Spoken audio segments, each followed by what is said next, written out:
अस्सलाम वालेकुम नाज़रीन, आप देख रहे हैं पाकिस्तान टेलीविजन न्यूज़ और न्यूज़ शो के साथ मैं हूं रिजवान अली अहमद। और मैं हूं समीना राना। नासिर, प्रोग्राम का बाकायदा आगाज करने से पहले हम अपने आज के मौज़ूआत के हवाले से बात कर लेते हैं कि आज हम किन टॉपिक्स पर बात कर रहे होंगे। प्रोग्राम में सबसे पहले जिक्र करेंगे वज़ीर-ए-आज़म इमरान खान की ज़ेर सदारत हुए एक इजलास के हवाले से।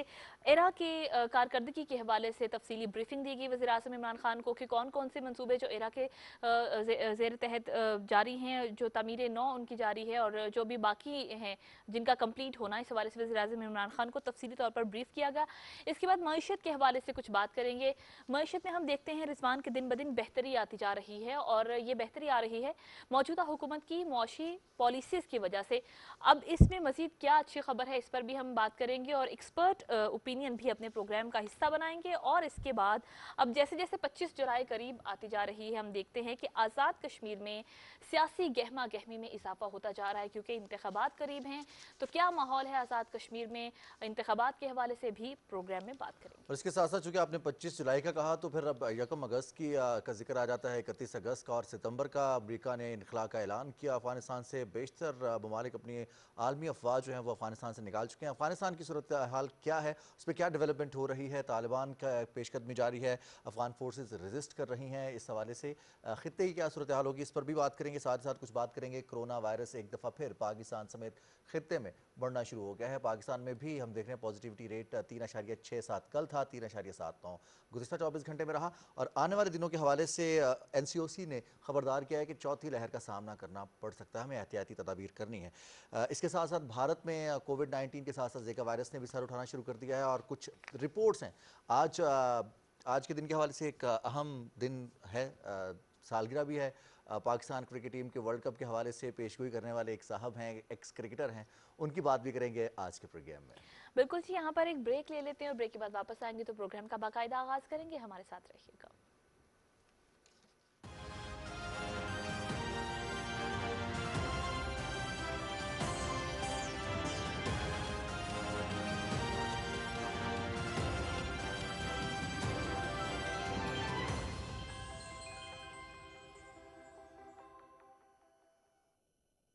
हमारे साथ है MCB बल्क रफ्तार। ये मिनटों में पैसे पहुंचाए जब भी मैं चाहूँ मेरे बल्क रफ्तार रेमिटेंस अकाउंट में, जो मैं MCB की 1400 से ज्यादा ब्रांचेस में से किसी भी ब्रांच से आसानी से वसूल कर सकती हूँ या जरूरत के मुताबिक ATM से निकाल सकती हूँ और हमारी हर जरूरत पूरी हो जाती है फौरन। MCB बल्क रफ्तार, फौरन से फौरी। MCB bank for life.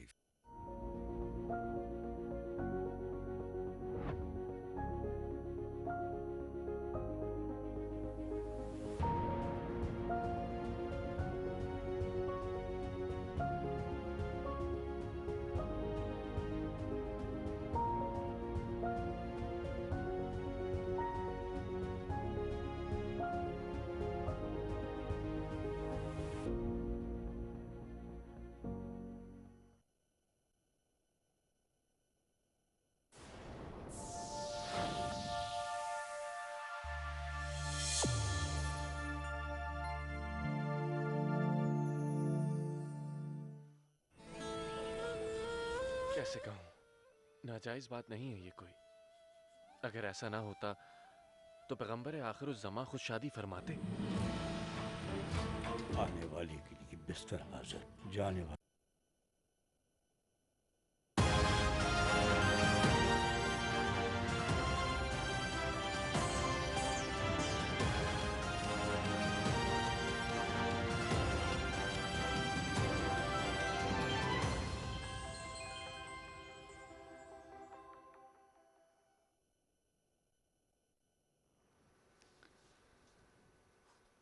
Welcome back. Nasim, break के बाद प्रोग्राम का बाकायदा आगाज करेंगे और सबसे पहले बात कर लेते हैं वज़ीर-ए-आज़म इमरान खान की ज़ेर सदारत हुए इजलास के हवाले से। वज़ीर-ए-आज़म की ज़ेर सदारत एरा के जारी तामीर नौ और तरक्याती मनसूबों के लिए जायज़ा इजलास हुआ और इस इजलास में वज़ीर-ए-आज़म इमरान खान को ये ब्रीफ किया गया कि 2006 में एरा अपने क़याम के बाद से अब तक अपने 14,704 मनसूबों के तरक्याती पोर्टफोलियोज का 75% हिस्सा मुकम्मल कर चुका है और इनमें से 14% ऐसे भी हैं जो कि अभी तक ज़ेर तामीर हैं। एरा के हवाले से आपको बताते चलें कि 2005 के ज़लज़ले के बाद इस इदारे का क़याम अमल में आया था, जिसमें earthquake rehabilitation and reconstruction authority के नाम से इस इदारे का क़याम अमल में आया। जिसके बाद से अब ज़लज़ले से मुतासरा इलाकों में रिकन्स्ट्रक्शन रिहेबिलिटेशन की एक्टिविटीज़ को कैरी आउट करना इस इदारे की जिम्मेदारी थी। इन ज़ेर तामीर मनसूबों में खैबर पख्तूनख्वा के कुछ मनसूबे जो 885, जबकि आज़ाद जम्मू कश्मीर के ज़लज़ला से मुतासर इलाके के 1214 मनसूबे ऐसे हैं जो कि ज़ेर तामीर हैं। पोर्टफोलियोज़ शामिल किए गए 14,704 मनसूबों के मजमूई तौर पर। आज की इस ब्रीफिंग में वज़ीर-ए-आज़म इमरान खान को आगाह किया गया इरा हुकाम की जानिब से।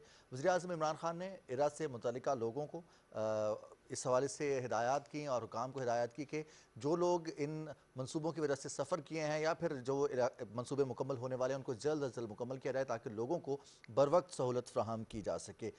और वज़ीर-ए-आज़म इमरान खान की ज़ेर सदारत होने वाले इस इजलास में इराक़ के ज़ेर तहत जो मनसूबे जारी हैं उनमें से आपको एक दफ़ा फिर बताते चलें कि सिर्फ 14% ऐसे रह गए हैं जो कि नामुकम्मल हैं, जो अपनी तकमील की जानिब गामज़न हैं। बाकी जो पोर्टफोलियोज़ हैं वो 14,704 मनसूबे ऐसे हैं जो कि मुकम्मल किए गए। उन पोर्टफोलियोज़ को वज़ीर-ए-आज़म इमरान खान के सामने रखा गया और पेश किया गया और बताया गया कि उनकी जो तकमील है वो कैसे अमल में आई है और इस पर ब्रीफिंग दी गई उन्हें। और साथ साथ अब उन मनसूबों पर फोकस किया जा रहा है जो कि मुकम्मल होने जा रहे हैं और इन मनसूबों की कुल तादाद 14% है।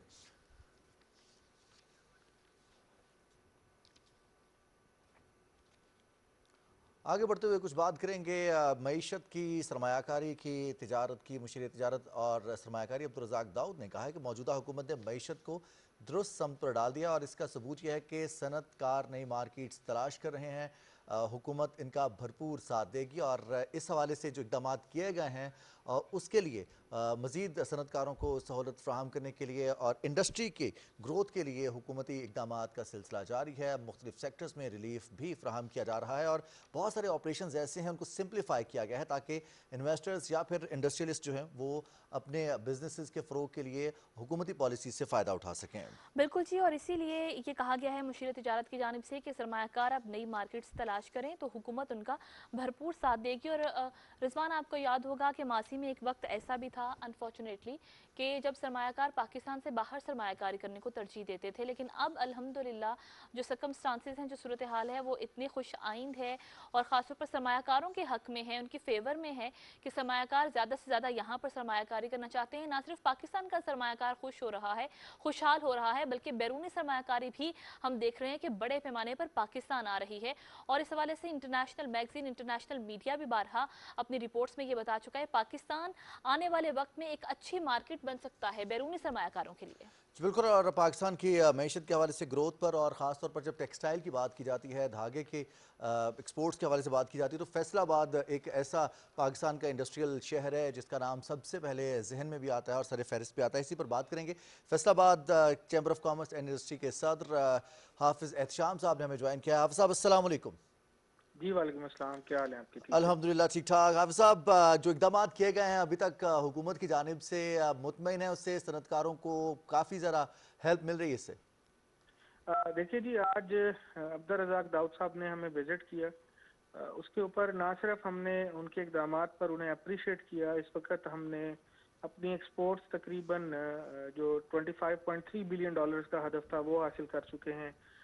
टेक्सटाइल की एक्सपोर्ट तकरीबन 15 बिलियन डॉलर्स की थी, वो हदफ हम हासिल कर चुके हैं।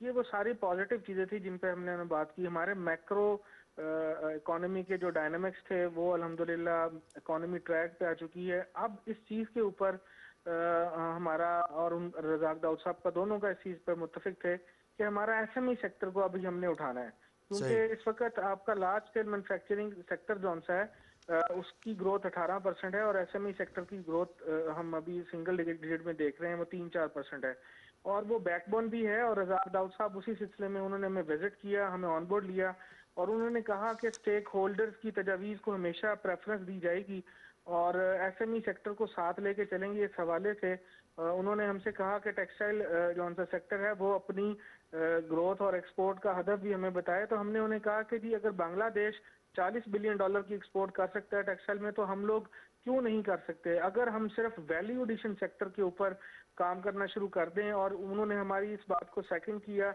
और उन्होंने कहा जी कि अभी उज़्बेकिस्तान के दौरे के जो प्राइम मिनिस्टर का दौरा आ रहा है उससे वापस आते ही वो एक हमारी मीटिंग करवाने जा रहे हैं इस एसएमई सेक्टर प्राइम मिनिस्टर के साथ और तमाम उन सेक्टर्स के साथ और हमारे फाइनेंस मिनिस्टर के साथ भी, ताकि एसएमईज की जो पॉलिसी है उसको मुरतब किया जाए, और टेक्सटाइल पॉलिसी जो हमारा दरीना मुतालबा है उसका भी उन्होंने वादा किया। इसके साथ साथ जो एक बड़े ऐलानात थे जो आज उन्होंने किए फैसलाबाद के अंदर एक्सपो सेंटर के हवाले से, सही। उन्होंने कहा कि हाँ ये मैं वादा करता हूँ कि मैं चंद महीनों के अंदर अंदर एक्सपो सेंटर फैसलाबाद के लिए अनाउंस करेंगी।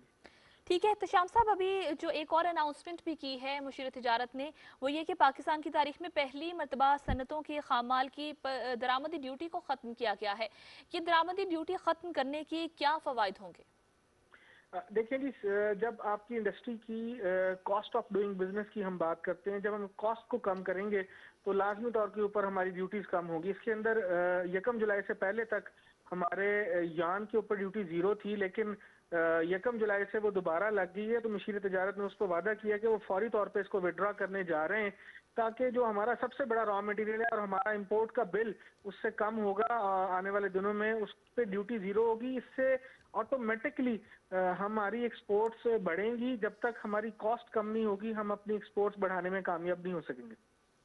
बिल्कुल सही। आप साहब, चूंकि फैसलाबाद का नाम है टेक्सटाइल के अंदर भी, और हम देख रहे हैं अब तो सनतकारी में कार इंडस्ट्री और कार मैन्युफैक्चरर्स भी फैसलाबाद में इस वाले से इन्वेस्ट भी कर रहे हैं। Being president Faisalabad chamber of commerce and industry, आप समझते हैं कि एसएमईज का हजम कितना है और इस वक्त अपने फुल पोटेंशियल पर काम कर रहा है?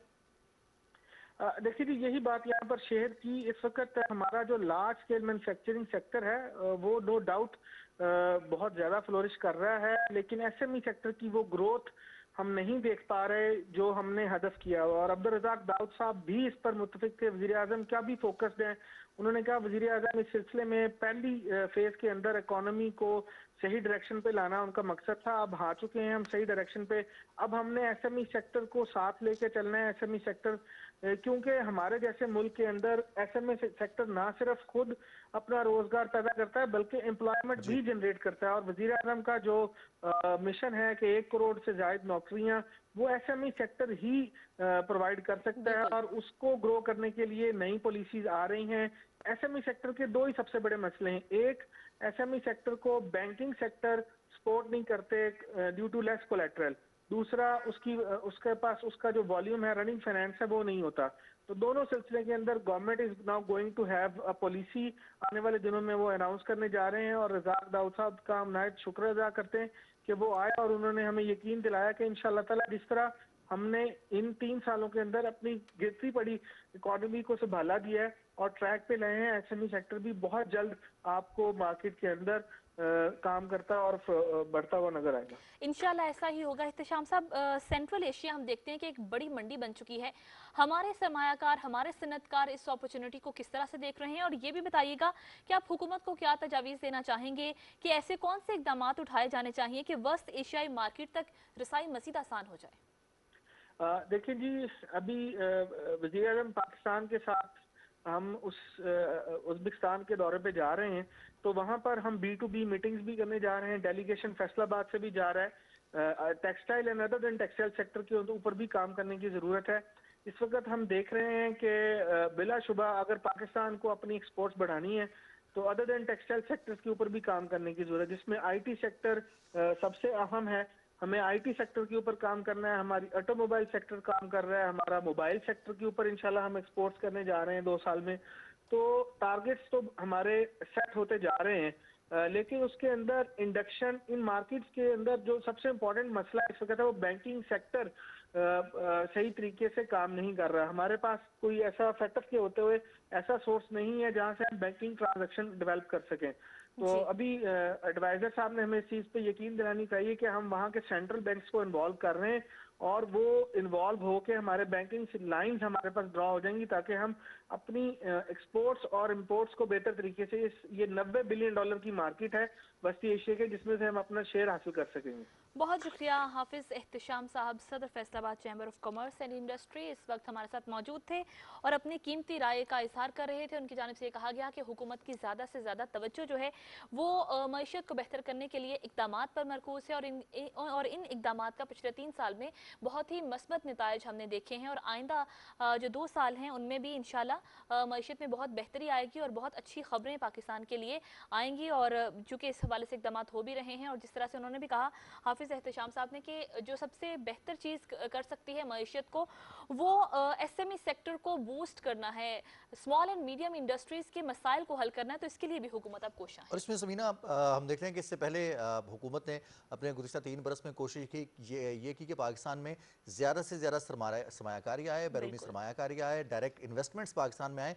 और अब हम देख रहे हैं कि कोविड के दिनों में और कोविड जैसे ही इसका आगाज़ हुआ था गुज़िश्ता बरस फरवरी में, उसके बाद से सनतकारों के लिए और सनत के लिए भी जो हुकूमत ने इकदाम किए हैं सनत के फ़रोग के लिए, ताकि मैन्युफैक्चरिंग पाकिस्तान में हो, पाकिस्तान इंपोर्ट करने की बजाय एक्सपोर्टर बने। और बीइंग एक्सपोर्टर पाकिस्तान इससे अपना ज़र मुबादला भी कमा सकता है, पाकिस्तान में रोज़गार के मौके पैदा होंगे, पाकिस्तान में इंडस्ट्री आएगी। और यही वो अहम तरीक़ाकार है जिसके ज़रिए पाकिस्तान के नौजवानों को, पाकिस्तान के लोगों को पाकिस्तान की तरक्की में भी शामिल होने का मौका मिलेगा। अभी हम हाफिज़ एहतशाम साहब यही बात कर रहे थे कि जब SME सेक्टर फ़रोग पाता है तो फिर उससे ना सिर्फ लोग अपने लिए रोज़गार पैदा करते हैं बल्कि दीगर लोगों के लिए भी रोज़गार के मौके पैदा होते हैं। इसलिए SME सेक्टर का हजम भी बड़ा है और उससे तवक्कुआत भी ज़्यादा हैं। और उसके चैलेंजेस से निपटने के लिए वज़ीर आज़म इमरान खान से भी उन्होंने कुछ तजावीज़ शेयर की हैं Faisalabad chamber of commerce and industry की जानिब से। और साथ साथ आज चुके मुशीर तजारत अब्दुल रज़ाक दाऊद साहब ने वहाँ पर विज़िट किया, तो वहाँ पर उनके सामने भी कुछ उन्होंने अपने मुतालबात भी रखे हैं, कुछ तजावीज़ भी सामने रखी हैं, ताकि जो चैलेंजेस दरपेश हैं उनका हल निकाला जा सके और सनतकारों के लिए इसमें मज़ीद सहूलियात पैदा की जा सके। बिल्कुल जी। और इससे जब आप मिल बैठते हैं, मसाइल का हल निकालते हैं डिस्कशन के साथ, और जब सरमायाकारों और सनतकारों के मसाइल सुने जाते हैं तो फिर उनका हल भी निकाला जाता है हुकूमत की जानिब से। ऐसा करने से एक तो हल निकल आता है मसले का और दूसरा सरमायाकारों का एतमाद हुकूमत पर बहाल हो जाता है, हुकूमती पॉलिसीज़ पर एतमाद मज़ीद बढ़ जाता है कि वो ज़्यादा जोशो खरोश से अपना बिजनेस आगे बढ़ा सकते हैं। चलते चलते बात कर रहे हैं कि ये तो सनतकार पाकिस्तान में मौजूद जो कि अब इन्वेस्ट करना चाहते हैं पाकिस्तान में, लेकिन वो तमाम पाकिस्तानी जो दूसरे ममालिक में मौजूद हैं वो भी पाकिस्तान में इन्वेस्ट कर सकते हैं, उसके लिए वो इन्वेस्ट कर भी रहे हैं। रोशन डिजिटल अकाउंट की मिसाल हमारे सामने, और साथ ही साथ अगर हम यूरो बॉन्ड्स के हवाले से देखें तो पाकिस्तान के ज़र मुबादला के ज़खायर स्टेट बैंक के अदाद-ओ-शुमार के मुताबिक काफ़ी बेहतर हो रहे हैं और 24 अरब डॉलर से ज़्यादा के स्टेट बैंक से जो अदाद-ओ-शुमार जारी किए हैं उसमें बेहतर नताइज सामने आ रहे हैं। बिल्कुल जी, यही वो पॉलिसीज़ हैं जिनका हम जिक्र कर रहे हैं कि इनके बहुत ही बेहतर और मुस्बत नताइज सामने आ रहे हैं। और जब आप जिक्र कर रहे थे रिजवान कोविड-19 का, तो मैं ये सोच रही थी कि कोविड-19 के दौरान दुनिया की बड़ी बड़ी मईशतें मुतासिर हुई, लेकिन अल्हम्दुलिल्लाह पाकिस्तान में जो हुकूमती पॉलिसीज़ थी, मस्बत पॉलिसीज़ थी, उसमें हमने देखा कि स्मार्ट लॉकडाउन की हिकमत अमली में जो टेक्सटाइल इंडस्ट्री थी उसका इतना नुकसान नहीं हुआ और उसको कुछ ना कुछ फ़ायदा होता ही रहा और इंडस्ट्री किसी ना किसी हद तक किसी ना किसी तरह से चलती ही रही। और अब भी हुकूमत यही इकदाम कर रही है क्योंकि कोविड की वबा तो अभी एग्जिस्ट कर रही है, लेकिन ऐसे इकदाम करने पर और ऐसे तरीक़ाकार निकालने पर सोचा जा रहा है ताकि जो इंडस्ट्री है हमारी, वो इंडस्ट्री का पहिया रुके ना और मईशत का पहिया इस तरह से चलता रहे और मुल्क तरक्की करता रहे। बिल्कुल जी, आगे बढ़ेंगे और कुछ बात करेंगे इंतखाबी सरगर्मियों के हवाले से। 2 हफ्ते बाकी हैं, हम बात करें आज़ाद कश्मीर के इंतखाबात की। और इंतखाबात 25 जुलाई को होने जा रहे हैं। आज़ाद कश्मीर इलेक्शन कमीशन ने ऐलान किया है और इस हवाले से तमाम इंतजामात और अब तो इंतखाबी सरगर्मियाँ, सियासी सरगर्मियाँ साथ साथ इंतखाबी सरगर्मियाँ भी उरूज पर हैं। बिल्कुल जी। और हर महफिल में, हर कॉर्नर मीटिंग में इंतखाबी अमल ही मौजूए बहस बना हुआ है। क्यों ना बना हुआ हो, क्योंकि अब आज़ाद कश्मीर के अवाम ने अपने आइंदा 5 साल के मुस्तकबिल का फैसला करना है। उनके जो मसाइल हैं जो कि गुज़श्ता हुकूमतों से हल नहीं हुए, जो कि मायूसी का शिकार वहाँ पर लोग हैं, तो अब उन्हें एक मुस्तकबिल अपना नज़र आ रहा है, एक फ्यूचर नज़र आ रहा है कि अब उनके पास एक अपॉर्चुनिटी है, इसलिए वो ज़्यादा एक्साइटेड भी नज़र आते हैं। इसी हवाले से क्या गहमा गहमी है इलेक्शन के हवाले से, अवाम की क्या राय है, अवाम की क्या तवक्कुआत हैं इन इंतखाबात से, और अवाम की क्या बेसिक ऐसे मसाइल हैं जो कि वो अब हल करवाना चाहते हैं अपने 9 मुंतखब नुमाइंदों से। एक रिपोर्ट तैयार की है हमारे नुमाइंदे अदील अहमद ने, आप ये रिपोर्ट मुलाहिजा कीजिए। आज़ाद कश्मीर में आम इंतखाबात करीब हैं और यहाँ सियासी दर्जा हरारत मुसलसल बढ़ रहा है। इस वक्त इंतखाबी गहमा गहमी बामे उरूज पर है। जहाँ उम्मीदवारान इंतखाबात के हवाले से बेचैन हैं, वहीं वोटर्स में भी इज़्तिराब पाया जाता है, जिसको कम करने के लिए लोग एक दूसरे के साथ गुफ्तगू करते हैं या एक दूसरे के नजरियात जानने की कोशिश में पुरहुजूम जगहों का रुख करते हैं ताकि हवा का रुख मालूम किया जा सके। ऐसे में आज़ाद कश्मीर के चाय खानों और कहवा खानों पर लोगों का हुजूम नजर आता है। बेशक जिस वक्त इलेक्शंस के दिन होते हैं, बहुत सारे लोग होटल्स में बैठते हैं तो गुफ्तगू जो है वो सियासी ही होती है। बड़े दिलचस्प तबसरे होते हैं, हर बंदा एक एविडेंस से बात कर रहा होता है। मुख्तलिफ ख्यालात के लोग एक ही छत के नीचे मिल बैठते हैं, ऐसे में चाय की चुस्कियों के साथ साथ आरा, दलाइल और नजरियात का एक सैलाब सा उमड़ आता है। हर एक अपने हमायती उम्मीदवार या जमात के हक में दूसरे को कायल करता नजर आता है। बाशऊर लोग जो है वो अपनी रियासत के बारे में, अपनी रियासत की सियासत के बारे में किसी भी जगह बैठ के गुफ्तगू करते हैं। ऐसे में बाज औकात माहौल गर्म भी हो जाता है, मगर मजमूई तौर पर देखा जाए तो ऐसी महफिल खुशगवार माहौल में ही बर्खास्त होती हैं। जब तक सियासी गुफ्तगू के अंदर एतदाल पसंदी, बर्दाश्त, मियाना रवि नहीं होगी, तब आप किसी को अपने नजरिया से गुफ्तगू के मुतासर करने के बजाय कोई ना कोई बदअमनी जन्म लेती है। दिलचस्प अमर यह है कि इन महफिल में लोग खुद ही हुकूमत साजी की पेशनगोइयां करते हैं।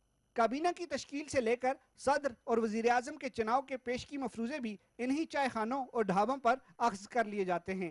अक्सर देखने में आया है कि होटल्स पर तहरीरें दर्ज होती हैं कि सियासी गुफ्तगू से परहेज करें, मगर इन दिनों बिलखसूस इंतखाबात के दिनों में ऐसी जगहों पर गुफ्तगू होती ही सियासी है। Adeel Ahmad Khan, Pakistan television news, Muzaffarabad, Azad Kashmir. जी, आज़ाद कश्मीर के इंतखाबात और ख़ास तौर पर चाय के ढाबों और ऐसी जगह जहाँ पर अवाम मिल बैठते हैं और कैजुअल सी गुफ्तगू होती है, वहाँ पर जो डिस्कशंस हो रही हैं उस हवाले से अदील ने रिपोर्ट तैयार की थी। और यकीनी तौर पर कंसर्न भी होते हैं लोग, और हल्के की जो सियासत है उसमें क्या उतार चढ़ाव है, कौन कौन से उम्मीदवार हैं, उनके नज़रियात क्या हैं, पार्टीज़ का मंशूर क्या है, और साथ ही साथ पेशगोई भी होती है कि पेशगोई में कौन सा उम्मीदवार जीतेगा, कौन सी पार्टी ज़्यादा सीटें हासिल करेगी, कौन सी पार्टी हुकूमत साजी की पोजीशन में आएगी। ये तमाम चीज़ें आज इस रिपोर्ट में अदील ने शेयर की हमारे साथ कि आज़ाद कश्मीर में इस वक्त इन्वायरमेंट क्या और है। आज़ाद कश्मीर के इंतखाबात की तारीख क्या है, कितनी पुरानी तारीख है, उसकी अहमियत क्या है, ये भी बता रहे थे अदील अपनी इस रिपोर्ट में। आगे बढ़ते हैं, जो हमारा अगला टॉपिक है वो इंतहाई अहम है इस वक्त। आजकल अगर कहा जाए तो वो एक हॉट इशू बना हुआ है सबके लिए, सबकी नज़रें इस इशू पर जमी हुई हैं। हम बात कर रहे हैं अफ़गान अमन अमल के हवाले से। यहाँ पर जो नेटो अफवाज का इनखिला हो रहा है, जो पीस प्रोसेस अब किस मरहले में दाखिल हो रहा है, इस पर बात करेंगे हम। नासिन, इस वक्त जो अफगानिस्तान की सूरत हाल है वो तो तशवीशनाक है।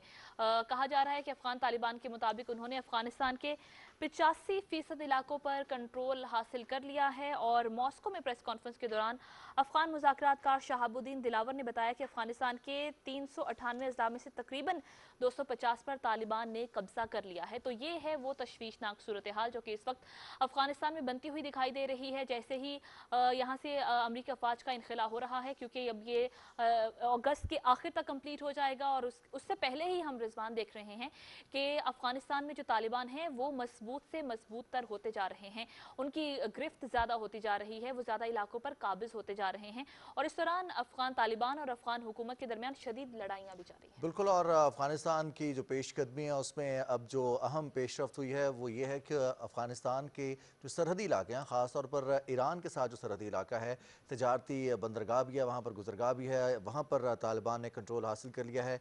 अफगानिस्तान की बड़ी आमदनी का हिस्सा उस तजारती गुजरगाह के ज़रिए होता है। ड्राई पोर्ट से कस्टम ड्यूटी की मद में यौमिया तकरीबन $40 लाख अफगानिस्तान की आमदनी है, जिस पर अब तालिबान ने कब्ज़ा कर लिया है। आज मॉस्को में गुज़िश्ता रोज़ भी इस हवाले से बात हुई थी। आज भी मॉस्को में तालिबान का नुमाइंदा वफ्द मौजूद रहा जिसने मुज़ाकरात किए।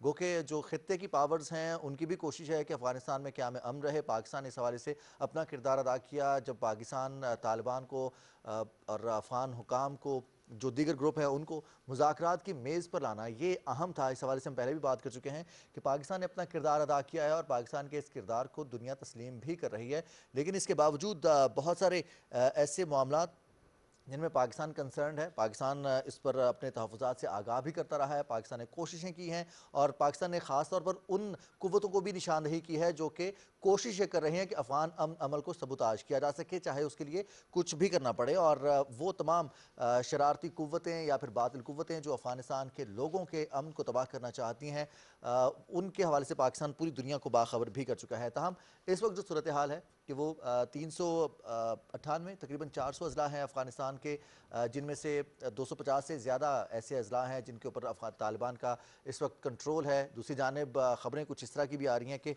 अफ़गानिस्तान में जो तुर्कमेनिस्तान के साथ करीब सरहद है उस पर भी तालिबान ने कंट्रोल हासिल कर लिया है, जिसकी वजह से अब तालिबान की एक तरह से ये कहा जाए कि जो तिजारती गुजरगाहें हैं वहाँ पर तालिबान का कंट्रोल है। तोरगंडी की हम बात करें, अफ़गानिस्तान के लिए अहम तजारती रास्तों में से एक रास्ता है जिस पर अब तालिबान का कंट्रोल है। दूसरी जानिब जो समीना ने बात की थी अफगान फोर्सेज और तालिबान के दरमियान शदीद लड़ाई की, तो जो खबरें आ रही हैं अफगानिस्तान से, अफगान वजारत ख़ारजा की जानिब से, वो ये कि अब काफ़ी हद तक जो फ़िज़ाई दिफा है वो कमज़ोर हुआ है अफ़गानिस्तान की फोर्सेस का। लेकिन साथ साथ इस हवाले से पुरज़्म है। तालिबान ने एक जो स्टेटमेंट दिए आज शहाबुद्दीन का आप जिक्र करी थी, उन्होंने ये कहा कि हम जो इंतज़ामी दफातर हैं और अस्पताल हैं वो मामूल के मुताबिक फ़ाल रहेंगे, हम उन पर कब्ज़ा नहीं करेंगे। बिल्कुल जी, ये कहा गया है उनकी जानिब से। लेकिन जो सूरत हाल है वो वहाँ पर तशवीशनाक होती जा रही है और इसी सूरत हाल को लेकर ये भी देखने में आ रहा है कि बहुत सारे लोग अफगानिस्तान छोड़ने की प्लानिंग कर रहे हैं। पासपोर्ट दफातर पर रश अवाम का बढ़ गया है क्योंकि जो सूरत हाल है वो अब जो वहाँ के लोग प्रिडिक्ट कर रहे हैं वो ये कि तालिबान एक बार फिर से ताकत में आ रहे हैं, तो ये सूरत हाल यहाँ पर बिगड़ जाएगी। तो इसी पेश नज़र वहाँ से लोगों ने खुद को निकालना भी शुरू कर दिया है। पासपोर्ट दफातर के बाहर एक हजूम है, लोग वहाँ से निकलना चाहते हैं और इसके साथ जो अफगानिस्तान के साथ जो सरहदें लगती हैं वहाँ के ममालिक के लिए एक बार फिर से ये कहा जा रहा है कि ये मसला हो सकता है कि जैसे 80 की दहाई में पाकिस्तान को भी ये मसला देखना पड़ा था कि बहुत बड़ी तादाद में मुहाजिरीन आए और अभी भी बहुत सारे मुहाजिरीन ऐसे हैं जो पाकिस्तान को अपना घर समझते हैं, वो पाकिस्तान में ही रहते हैं। तो मजीद एक बार फिर से ये सूरत हाल का सामना करना पड़ सकता है बहुत सारे ममालिक को।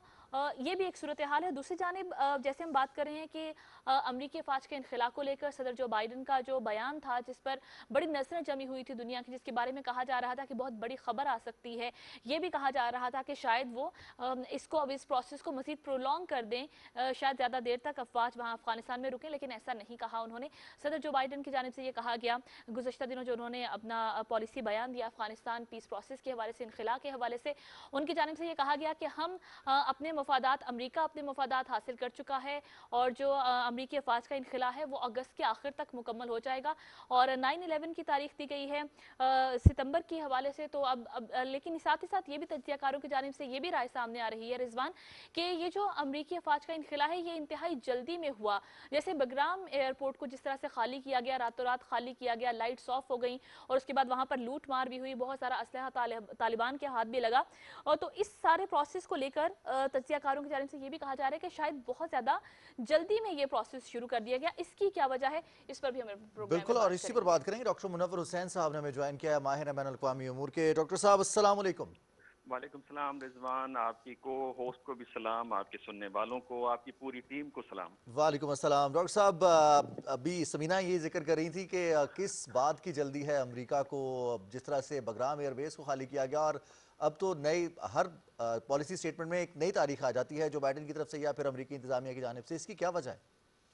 एक तो बौखलाहट की वजह है और दूसरा ये कि चूंकि मेरे ख्याल ये एक दलदल समझ रहे हैं इस वक्त और वो दलदल से जल्दी निकलना चाह रहे हैं। तीसरा ये कि अमेरिकी तारीख को अगर हम देखें तो वो इसी तरह से बाज़ फैसले बगैर मुशावरत के अपने हमायतियों के वो फैसले करते हैं और इसमें सबसे बड़ा लूज़र तो हमें इस वक्त भारत नज़र आता है, जिससे यानी उनको एतमाद में भी नहीं लिया जिस वक्त बगराम एयरबेस को उन्होंने खाली किया और यहाँ तक कि भारत उन्हीं की पॉलिसी को फॉलो करता रहा। आपको याद होगा कि माजी में भी रूस की पॉलिसी को फॉलो करता रहा जिसमें 13 लाख अफगानी बेचारे मारे गए और आज भी आप देख रहे हैं कि अमेरिकी पॉलिसी को फॉलो करता रहा और उस पर बड़ी हैवी किस्म की इन्वेस्टमेंट भी कर डाली, तकरीबन $3 बिलियन की। तो इस वक्त सबसे बड़ा लूजर भारत है और मेरा ख्याल है कि जो अमेरिका का जहाँ तक ताल्लुक है तो अमेरिका क्या मेरी नज़र में ये वही 90 की दहाई की जो सूरत हाल है उसको दोहराया जा रहा है। तारीख अपने आप को दोहरा रही है कि अमेरिका इससे सबक हासिल नहीं कर सका कि 90 की दौराई में जिस तरह वो छोड़ के गए थे और इनस्टेबिलिटी आई थी और अमेरिकी मफादात को भी बड़ा धचका पहुंचा था, तो उसी तरह बड़ा हेजिटली इसको छोड़ें बगैर कोई सियासी हल दिए।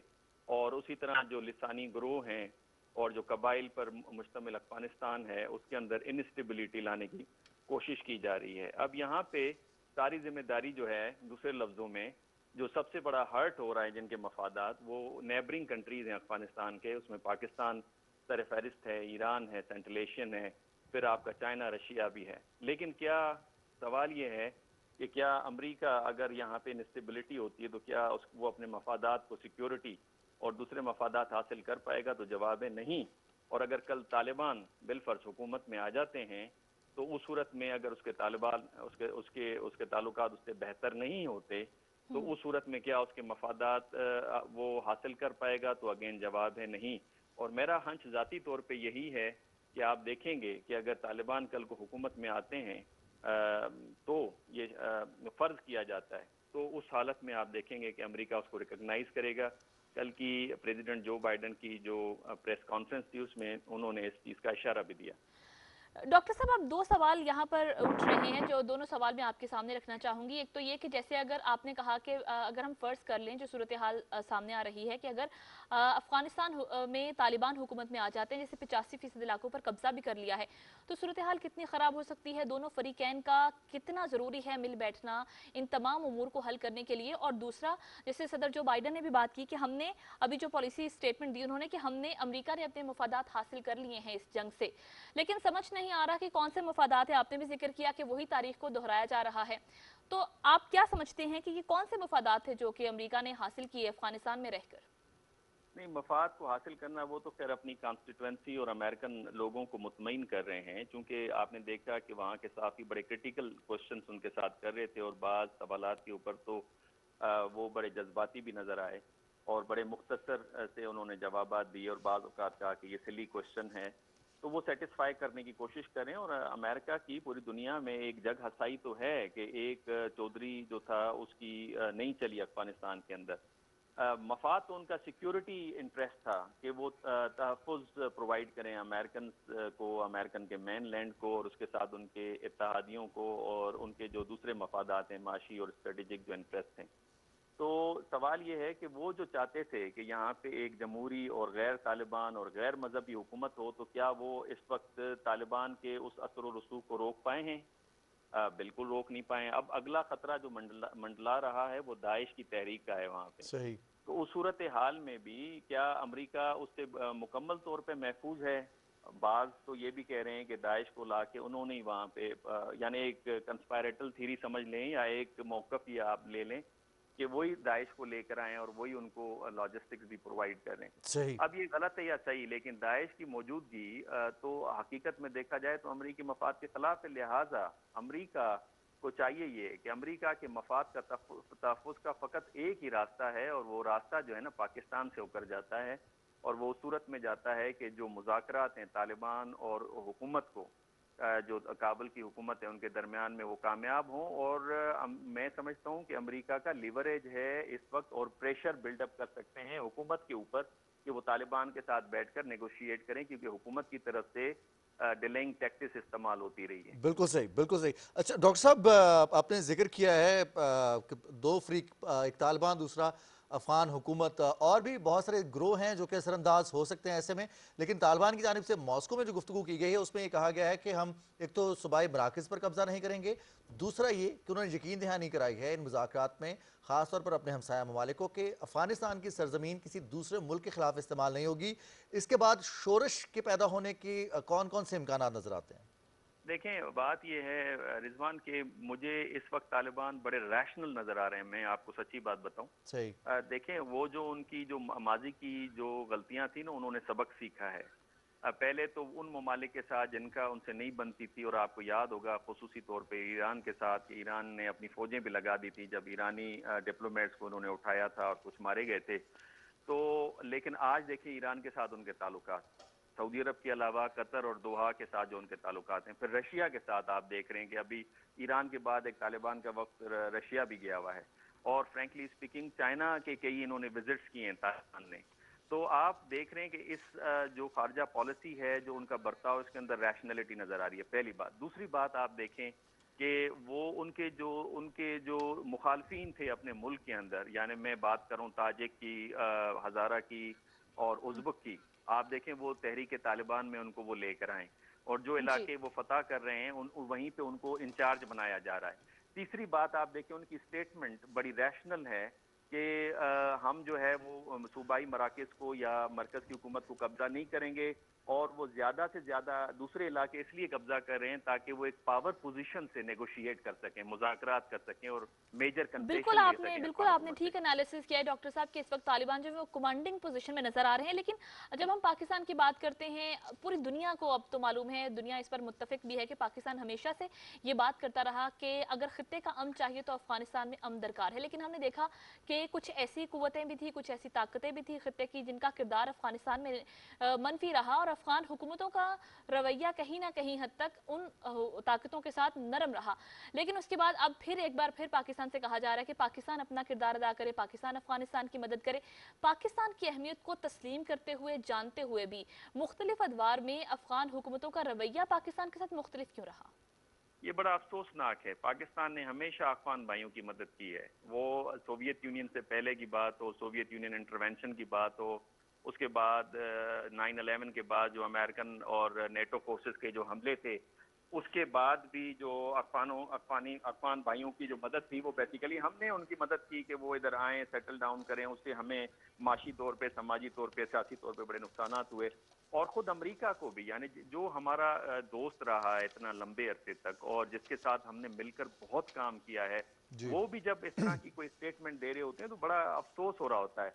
लेकिन अगेन आई वुड से रास्ता एक ही है और वो पाकिस्तान से होके जा रहा है। और जिस तरह से ये बड़ी खुशाइन बात है कि ईरान और रशिया जिस तरह से स्टेप्स ले रहे हैं, मेरा ख्याल है पाकिस्तान ने भी कोशिश की, आपने देखा, दुआ के अंदर अमेरिका और तालिबान को कमरे के अंदर बिठाने की, और उसके बाद अफगान हुकूमत और तालिबान के दरमियान में मुज़ाकरात के हवाले से।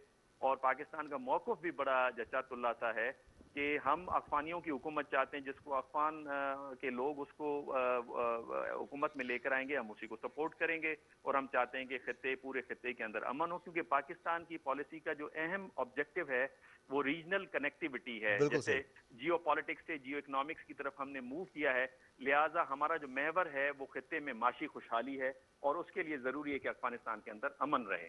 बिल्कुल सही, बिल्कुल सही। बहुत बहुत शुक्रिया डॉक्टर मुनव्वर हुसैन साहब, आपने वक्त निकाला पाकिस्तान टेलीविजन न्यूज़ से गुफ्तगू की। अफगानिस्तान का एक अहम मसला जिस पर पाकिस्तान के मुस्तकबिल के हवाले से भी एक दफ़ा फिर कंसर्न्स पैदा हो रहे हैं, क्या और अफगानिस्तान में मुस्तकबिल कैसा होगा, क्या एक्सपेक्टेशंस हैं, हालात किस तरफ जा रहे हैं, इस पर आप अपना एनालिसिस दे रहे थे। आपका बहुत बहुत शुक्रिया। आगे बढ़ेंगे और कुछ बात करेंगे। पाकिस्तान में कोरोना केसेस में एक दफ़ा फिर इजाफा हो रहा है। बिल्कुल जी, और ये तशवीशनाक बात है, और इजाफा इसलिए हो रहा है कि अवाम की जानिब से SOPs पर अमल नहीं किया गया, एहतियात नहीं की गई। वैक्सीनेशन तो करवा रहे हैं लोग, लेकिन इसके बाद हम देख रहे हैं कि SOPs का दामन हाथ से छोड़ते हुए दिखाई दिए, और वही हुआ जिसके बारे में पहले से बता दिया गया था NCOC की जानिब से। आर्टिफिशियल टेक्नोलॉजी की मदद से ये प्रिडिक्ट किया गया था कि अगर एहतियात ना की और SOPs पर अमल नहीं किया गया तो चौथी लहर का सामना भी पाकिस्तान को करना पड़ सकता है। और इस सूरत हाल में बद एहतियाती करना कितना खतरनाक हो सकता है, जब हम देख रहे हैं रिजवान के भारत समेत पूरी दुनिया में मुख्तलिफ वेरिएंट्स आ रहे हैं इस वायरस के। वैक्सीनेशन तो हो ही रही है, लेकिन इस वायरस को भी शिकस्त देने में दुनिया नाकाम है। तो ऐसी सूरत हाल में पाकिस्तान में ये हुआ कि पाकिस्तान में जैसे ही कुछ कोरोना पाबंदियों में नरमी हुई तो हमने देखा कि बहुत बड़ी तादाद में लोग बाहर निकले और लोगों ने तमाम तर SOPs हवा में उड़ा दिए और किसी SOPs का ख्याल नहीं रखा। और अब हम देख रहे हैं कि सूरत हाल तशवीशनाक होती जा रही। अल्हम्दुलिल्लाह अभी भी सूरत हाल कंट्रोल में है, लेकिन वार्न किया जा रहा है कि अगर केसेस में मजीद आने वाले दिनों में इजाफा हुआ तो कुछ पाबंदियां दोबारा से लग सकती हैं। और इन पाबंदियों में इंडोर डाइनिंग भी शामिल है। शादी हॉल्स में जो तकरीबात के इनेकाद की इजाज़त दी गई है, साथ साथ जो सयाहत के लिए सियाती मकामात को खोला गया है उनके ऊपर भी पाबंदी लगाई जा सकती है। ट्रैवलिंग के ऊपर पाबंदी आयद की जा सकती है। साथ साथ कारोबारी अफराद जिनको एक दिन के लिए कहा गया था कि आप एक दिन अपना कारोबार बंद रख सकते हैं, फिर टाइमिंग्स को रिलैक्स किया गया था 10 बजे तक पूरे पाकिस्तान में, उनको दोबारा से एक तरह से रिस्ट्रिक्ट किया जा सकता है। और जो कारोबार बंद रखने के औकात कार हैं, जो दिन हैं, इनमें इजाफा किया जा सकता है। ये NCOC ने इस हवाले से खबरदार कर दिया है। 9 जुलाई गुज़िश्ता रोज़ से 18 जुलाई तक इन आने वाले दिनों में इस चीज़ पर काफ़ी ज़रा सख्त निगरानी की जाएगी कि SOPs पर अमल दरामद हो रहा है या नहीं हो रहा। बारहा हम भी यहाँ से अपने नाजरीन से भी ये मुतालबा करते रहे हैं, ये रिक्वेस्ट करते रहे हैं कि अगर आप वैक्सीनेशन करवा भी रहे हैं, इसके बावजूद फेस मास्क का इस्तेमाल और साथ साथ आपको समाजी फासले को बरकरार रखने के हवाले से जो SOPs बताए गए हैं उस पर आपने अमल दरामद ज़रूर करना है। क्योंकि अब वेरिएंट्स जैसे जैसे बढ़ते जा रहे हैं, वैक्सीन के हवाले से भी ये कहा जा रहा है कि ये प्रिडिक्ट करना भी मुश्किल हो जाएगा कि कौन सी वैक्सीन किस वेरिएंट के खिलाफ कितने रेजिस्टेंट है, मौसर है या नहीं है। तो इसलिए कि हालात ज़्यादा ख़राब हों, चौथी लहर में ज़्यादा हालात ख़राब होने से बचाने के लिए हमें अपने गुज़िश्ता 3 लहरों का जो हमारा एक्सपीरियंस है उससे सीखते हुए हमें इससे पहले ही एहतियाती तदाबीर पर अमल दरामद करना और होगा। अब चूंकि ईद उल अजहा बहुत करीब है और कुर्बानी के जानवर की खरीदारी का सिलसिला भी शुरू हो जाता है, तो ऐसे में हम देखते हैं कि लोग ज़्यादा ही भूल जाते हैं कि एसओपीज़ पर अमल करना है। तो खुदारा अपने आप को और पाकिस्तान को बचाइए और चौथी लहर को मत आने दीजिए पाकिस्तान में, क्योंकि इसमें यह खदशा भी जाहिर किया जा रहा है कि जो इंडियन वेरिएंट है डेल्टा और डेल्टा प्लस, उसके केसेस भी पाकिस्तान में रिपोर्ट होने का खदशा जाहिर किया गया और अब तो इंडिया में जीका वायरस भी सामने आ गया है। तो लिहाजा अगर आप चाहते हैं कि हम सब की सेहत जो है वो ठीक रहे और पाकिस्तान चौथी लहर से बचा रहे, तो खुदारा एसओपीज़ पर अमल कीजिए और ताकि हम इस कोरोना वबा को शिकस्त और हमारे देने में प्रोड्यूसर कामयाब दाऊद हो कह रहे हैं कि जी मजीद ना डराएं, तो डरेंगे तो हम तो ही बचेंगे हम और अमल करेंगे, यकीनी बिल्कुल। तौर पर आगे बढ़ेंगे और कुछ बात करेंगे हम एक ऐसी शख्सियत की जिनका उर्दू अदब में बहुत बड़ा नाम है। अफसाना निगारी हो, ड्रामा निगारी हो, नसर हो या फिर शायरी हो, उनके ज़िक्र के बगैर उर्दू की तरक्की का जब भी जिक्र होगा तो अहमद नदीम कासमी का नाम ज़रूर आएगा। अहमद नदीम कासमी का एक शेर है समीना, गालिबन वो शेर अगर हम अपने नाज़रीन को सुना सकें तो। बिल्कुल जी, वो शेर कुछ इस तरह से है कि सिर्फ इस शौक से पूछी हैं हज़ारों बातें, मैं तेरा हुस्न तेरे हुस्ने बयां तक देखूं। अहमद नदीम कासमी को हमसे बिछड़े 15 बरस बीत चुके हैं, लेकिन उन्होंने जो लिखा, जो तहरीर किया, वो आज भी लोगों के दिलों में ज़िंदा है। वो आज भी मतलाशियों को अपने सहर में लिए हुए हैं। इस हवाले से एक रिपोर्ट तैयार की है लाहौर से हमारे नुमाइंदा मोहम्मद शकील मलिक ने। आप ये रिपोर्ट मुलाहिजा कीजिए। करता पा सहरा हूँ और खासियत दरिया रखता हूँ, मैं तो फसीले शब में भी रोशन दिन का दरीचा रखता हूँ। शायरी को अपना पहला इश्क कहने वाले अहमद नदीम कासमी शायर, अदीब और अफसाना निगार होने के साथ साथ सहाफ़ी भी थे। इल्म अदब का ये महताब 1916 में ज़िला खुशाब की वादिय सून सकेसर में तुलू हुआ। शायरी की इब्तदा 1931 में की, जब मौलाना मोहम्मद अली जौहर के इंतकाल पर उनकी पहली नज़्म रोज़नामा सियासत में शाया हुई। अहमद नदीम कासमी अगरचे मिजाजन रोमानवी थे, मगर तरक्की पसंद अदब की तहरीक से वाबस्ता होने के बायस समाजी हकीकत पसंदी की राह पर गामजन रहे। उन्होंने लफ्ज़ों की बेसाख्तगी से अदबी दुनिया में अनमिट नकूश छोड़े। दिल जो टूटा तो कई हाथ दुआ को उठे, ऐसे माहौल में अब किसको पराया समझूं। अहमद नदीम कासमी ने गज़ल के साथ साथ नज़्म पर भी तबाह आजमाई की। उनकी गज़लें एक नई कैफियत से दोचार करती हैं तो उनकी नज़में पढ़ने वालों पर सोच के नए दरीचे खोलती हैं। अहमद नदीम कासमी हमा जहद शख्सियत के मालिक थे और ये कोई रस्मी जुमला नहीं। वो जितने शानदार अफसाना निगार थे उतने ही बेमिसाल शायर थे। उन्होंने अपने कलाम में ऐसे आफाकी इस्तारे इस्तेमाल किए जिनमें एहतराम इंसानियत की झलक नजर आती है। वो वतन से मोहब्बत के जज्बे से सरशार हैं। खुदा करे कि मेरी अर्ज़ पाक पर उतरे वो फसले गुल जिसे अंदेशा जवाल न हो, यहाँ जो फूल खिले वो खिला रहे बरसों, यहाँ खजां को गुजरने की भी मजाल न हो। अहमद नदीम कासमी ने कालमों और इदारियों के जरिए भी अपने ख्यालात का इजहार किया। शायरी के अलावा तंज़ो मज़ाह पर भी काम किया। जलालो जमाल से लेकर मुहीत तक उनकी शायरी आला मियार की अकास है।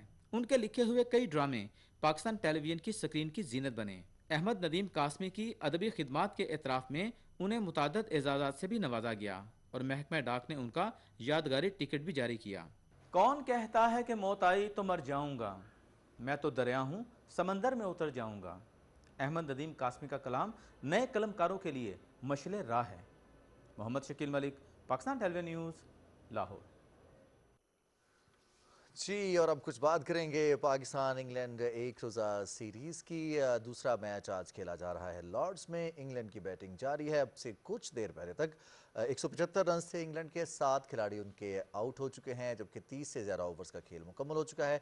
आज मैच को महदूद किया गया है 47 ओवर्स तक एक इनिंग्स को। दोनों टीम्स 47 ओवर्स की इनिंग्स खेलेंगी, चूँकि बारिश की वजह से ये मैच ताख़ीर का शिकार हुआ। पाकिस्तान की जानिब से हसन अली ने बड़ी शानदार परफॉर्मेंस का मुजाहरा किया। अभी तक 4 विकेट्स लेकर आउटस्टैंडिंग परफॉर्मेंस का मुजाहरा किया है उन्होंने। 7 ओवर्स में 42 रन दिए। हसन अली गुज़िश्ता मैच में काफ़ी महंगे साबित हुए थे, लेकिन आज के मैच में अपनी शानदार फॉर्म को उन्होंने जारी रखा और 4 विकेट्स हासिल करने में कामयाब हो गए हैं। जबकि दूसरे एंड पर उनका साथ दिया है शाहीन शाह अफरीदी ने भी, शादाब खान ने भी, पाकिस्तान के स्पिनर्स ने, और सऊद शकील भी अपनी पहली विकेट हासिल करने में कामयाब हुए हैं। तो इस वक्त इंग्लैंड की टीम थोड़ी सी हमें मुश्किलात का शिकार नजर आती है। 200 से पहले ही उनके 7 खिलाड़ी आउट हो चुके हैं। गो कि इंग्लैंड की टीम में बहुत सारे नए प्लेयर्स शामिल हैं, लेकिन गुज़िश्ता मैच में पाकिस्तान को उन्होंने आउट क्लास किया था।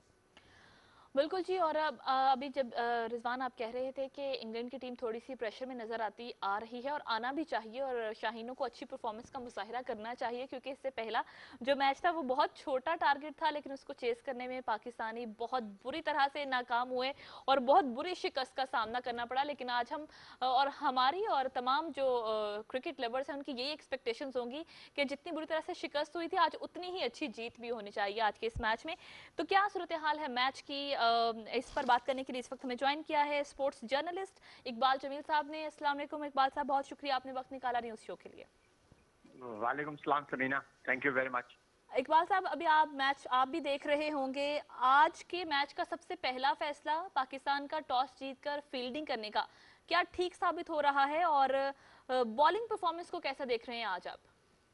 मेरा अपना जाती ख्याल है कि ये बिल्कुल सही फैसला था। बेन स्टोक्स ने भी, इंग्लैंड के कैप्टन ने भी ये कहा कि अगर वो टॉस जीतते तो वो बैटिंग करते, वो भी बॉलिंग करते, इसलिए कि कंडीशंस जो हैं बॉलर्स के लिए बड़ी सूटेबल है। गेम स्विंग भी हो रही है, ओवरकास्ट कंडीशन थी, मैच डिले हुआ बारिश की वजह से, 47 ओवर का अब लिमिटेड हो गया है, तो ये फैसला बिल्कुल सही था और उसने पे किया। आप ये देखें कि डेविड मलान फौरन आउट हो गए और जैक क्रॉले, ये जो बैट्समैन थे, ये जल्दी जिन्होंने पिछले मैचेस में बड़ी जबरदस्त परफॉर्मेंस दिखाई थी, वो आउट हो गए। तो मेरा अपना ज़ाती ख्याल है कि that was a very good decision Pakistan team ने। लेकिन जो इनिशियली जो इनिशिएट किया था, 21 पे 2 आउट हो गए, तो उसके बाद जो फहीम अशरफ और हारिस रऊफ ने जो बॉल कराई वो इतनी अच्छी नहीं थी। तीसरी विकेट के लिए सॉल्ट ने और जेम्स विंसे ने 97 रन ऐड किए। मेरा अपना जाती ख्याल है कि बाबर आजम ने ये बिल्कुल सही कहा और बेन स्टोक्स भी यही चाहते थे। पाकिस्तान इस वक्त ये जो आखिरी लम्हात के मैच में 7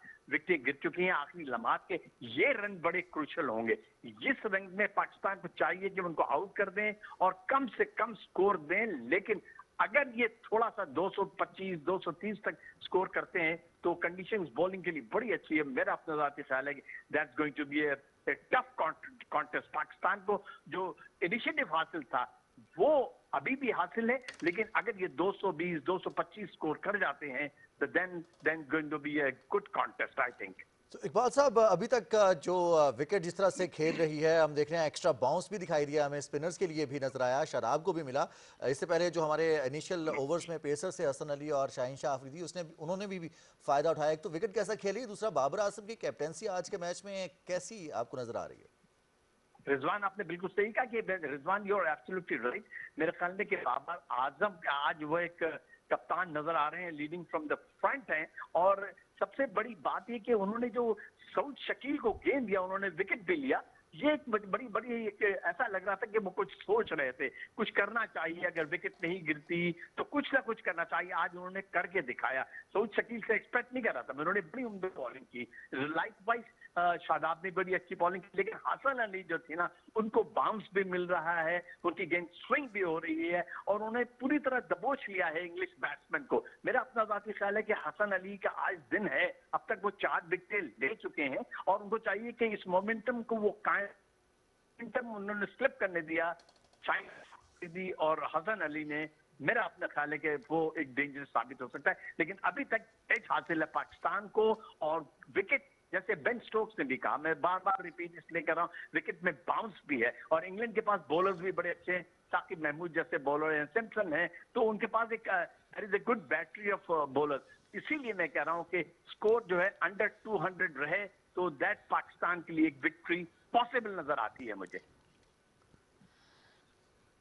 ठीक है इकबाल जमील साहब, मैच के हवाले से तो आपने बता दिया। आज आपको मालूम होगा कि आज दुनिया क्रिकेट के एक अजीम खिलाड़ी सुनील गावस्कर की सालगिरह भी है। क्या कहना चाहेंगे आप उनकी सालगिरह के हवाले से? जनाब, दुनिया क्रिकेट के बहुत बड़ा नाम है सुनील गावस्कर, बहुत बड़ा नाम है। ऐसा मतलब ओपनिंग बैट्समैन जिस तरह पाकिस्तान यानी मोहम्मद हुआ करते थे, वो थे। एक डिसिप्लिन क्रिकेटर क्रिकेटर थे वो, और वो 72 साल की उम्र के हो गए। वो एक ऐसे बैट्समैन थे, उनको मतलब ये कहना चाहिए कि वो कभी आउट नहीं होना चाहते थे। दुनिया की एक पेस बैटरी होती थी, Andy Roberts, Malcolm Marshall, Wasim Akram, Imran Khan, ये इन सब का उन्होंने मतलब अपने हिसाब से खेला।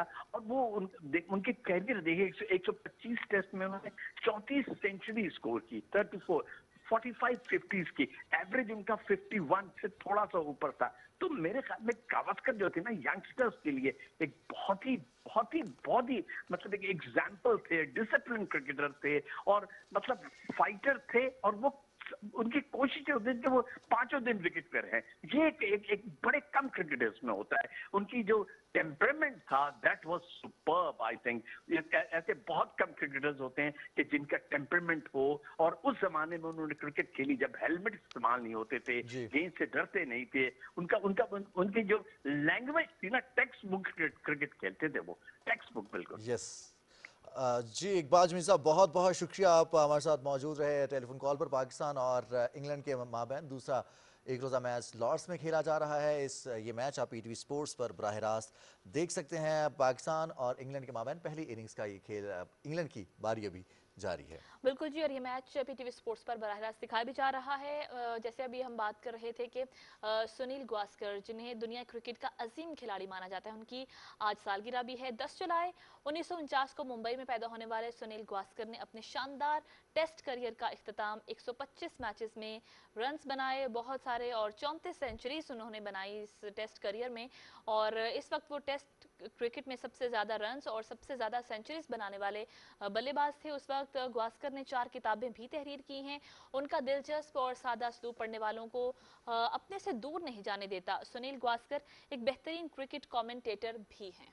और उनकी कमेंट्री की सबसे ज़बरदस्त और दिलचस्प बात यही होती है समीना, कि वो हमेशा जो अनबायस्ड कमेंट्री होती है, जो क्रिकेट के खेल के ऊपर या फिर क्रिकेटर्स के ऊपर जो कमेंट्री होती है, उनके कमेंट्स होते हैं, वो बड़े अनबायस्ड होते हैं। खेल के मैदान में चूँकि पाकिस्तान और भारत हमेशा से रवायती हरीफ ही रहे हैं, लेकिन उन्होंने हमेशा पाकिस्तानी खिलाड़ियों और टीम की अच्छी कारकर्दगी को भी सराहा है। इसकी एक मिसाल 1992 का वर्ल्ड कप, जिसमें पाकिस्तान का आगाज़ इतना अच्छा नहीं था। पाकिस्तान क्रिकेट टीम के हवाले से ये कहा जाता था कि 1992 के वर्ल्ड कप में जिस तरह से पाकिस्तान ने आगाज़ किया था, बहुत बुरा हाल था। पहले 5 मैचेस में सिर्फ 1 मैच जीतने में कामयाब हो सकी थी पाकिस्तान क्रिकेट टीम, और तब सिर्फ और सिर्फ सुनील गावस्कर थे जिन्होंने ये प्रेडिक्ट किया था कि हवा के दोष पर उन्होंने कमेंट करते हुए कहा था, उनकी आवाज़ ये गूंजी और गूंजती रही, यही कह रही थी आवाज़ कि पाकिस्तानी टीम 1992 का वर्ल्ड कप जीत सकती है। वो आवाज़ सुनील गावस्कर की थी। गावस्कर को न जाने क्यों पाकिस्तान क्रिकेट टीम पर इस कदर भरोसा था कि इसे वर्ल्ड कप के फाते के तौर पर देख रहे थे, और उनकी ये पेशगोई दुरुस्त भी साबित हुई। पाकिस्तान ने उस वक्त की तमाम हॉट फेवरेट टीम्स को लेटर ऑन शिकस्त दी, 1 बाय 1 सेमीफाइनल में न्यूजीलैंड को शिकस्त दी, फाइनल में इंग्लैंड को शिकस्त दी, और उसके बाद जब कज़ाफी स्टेडियम में वर्ल्ड कप जीतने के हवाले से खुसूसी तकरीब हुई, उसमें शिरकत के लिए कज़ाफी स्टेडियम लाहौर भी आए सुनील गावस्कर।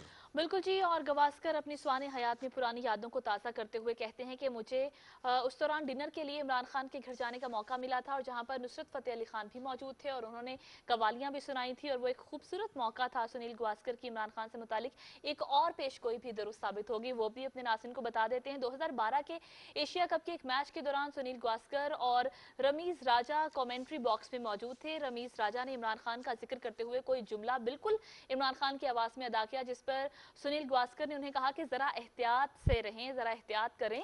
आप टीवी चैनल पर जिसकी नकल उतार रहे हैं वो पाकिस्तान का अगला वज़ीर आज़म भी हो सकता है, और ये पेशगोई भी दुरुस्त साबित हो। और चूंकि सुनील गावस्कर अपने टेस्ट करियर का इख्तिताम, उनका जो आखिरी टेस्ट मैच खेला उन्होंने अपने करियर का, वो पाकिस्तान के खिलाफ था। 96 रन उन्होंने स्कोर किए थे, लेकिन उस मैच में पाकिस्तान कामयाब हुआ था। तो यूँ उनका ये करियर इख्तिताम पजीर हुआ, लेकिन दुनिया क्रिकेट ने एक अजीम क्रिकेटर देखा। आज उस अजीम क्रिकेटर की सालगिरह मनाई जा रही है। इसके साथ ही नाज़रीन, हमारे न्यूज़ शो का वक्त खत्म हो गया। हमें हमारी प्रोग्राम टीम की हम इजाज़त दीजिए। आपसे कल मुलाकात होगी। अपना बहुत सारा ख्याल रखिए। अल्लाह ने के बाद।